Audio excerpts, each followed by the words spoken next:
Hola, I'm Ray Green, and today we're going to talk about why you need vision founder fit before you establish product market fit as a solopreneur, as a service provider, or an executive freelancer when you're the product. Now, most business coaches are going to advise early stage entrepreneurs that they need to get product market fit as a first step in building their business. And product market fit, if you don't know what it is, it's when you have a clearly articulated offer and a clearly defined market that wants to buy it.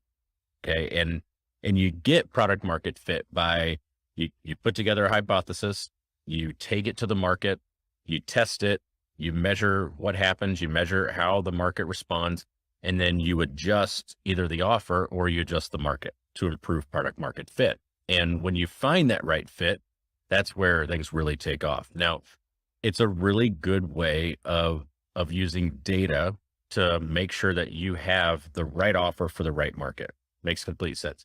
And for most entrepreneurs, that's why you want to start there, but not for solopreneurs, because if you are the product, you don't want to necessarily just iterate and change to whatever the market wants.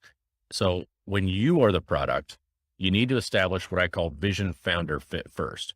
And vision founder fit, it's when your vision for your life, for your personal life, is in complete alignment with the vision for the business that you're building, right? And it's when like what you want to achieve with your business is congruent with who you are as a person, all right? And here's why it's so important to get vision founder fit before you get product market fit as a solopreneur. Product market fit is a reactive process, right? Like you're adapting to what you're selling or who you're selling it to based on the preferences of the market. You're getting data points back to you, and then you're changing either your offer or your market based on that data. All right. So it's a reactive process. Vision founder fit is it's a proactive process.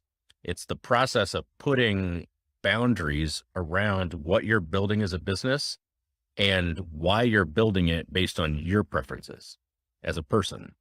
And if you skip the process of establishing vision founder fit, it's really easy to end up building a business that you don't want to work in, which really sucks because we create jobs sometimes that we don't want ourselves. Sometimes jobs that we don't like more than the 9 to 5 that we left to pursue this. So, and for me, it's not uncommon, like for the market to want products, to want something, a particular service that you don't want to offer. And I know because I've done it. I see it all the time with clients. Like we're chasing cash, right? And whatever the market says, and whoever is willing to write a check, we change what we're doing to that audience. And it's a recipe for you're overworked and underpaid. It's a recipe for doing really shallow work or shit that you don't love doing.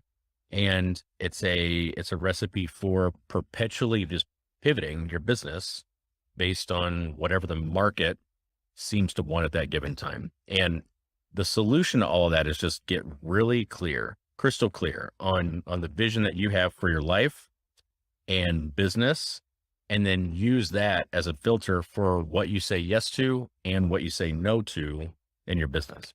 All right. Now, if you want to get started with Vision Founder Fit, it's the first thing that I usually start with clients. Here's how. First step is align your work with your energy and get some boundaries in place. And like what I mean by that is you're establishing Vision Founder Fit for yourself. Like you go in, you really understand yourself. You've got to understand your preferences, and what you deliver best, what work you like doing. And the way that I do this with clients is have them reflect really deeply on 2 things. One is I feel alive when, and I feel trapped when. And when you think through those things, it's not just a 5-minute exercise. When you actually give real deep thought to the things that make you feel alive and the things that make you feel trapped, and you evaluate like the different areas of your life, like relationships, work, fitness, travel, and like whatever you're reflecting on, it goes onto the list, right? And what you'll start to see is you'll start honing in on what gives you energy and what zaps it. And that helps create some boundaries for you to avoid taking on a bunch of work that you actually don't love doing and taking on work that's inevitably just going to make you unhappy.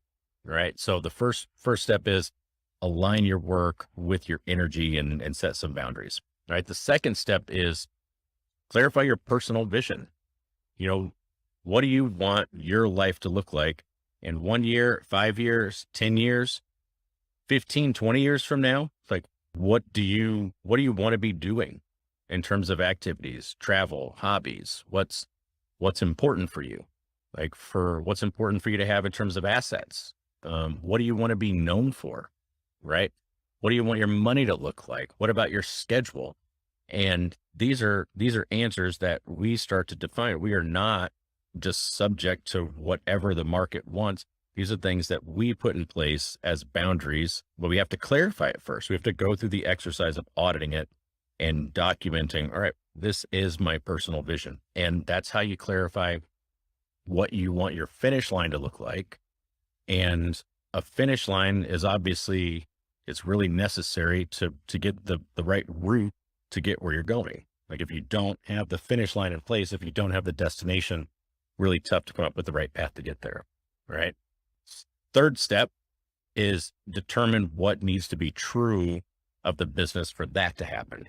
Right. So step 2 is clarify your personal vision. Step 3 is, all right, what needs to be true about this business in order for that to happen.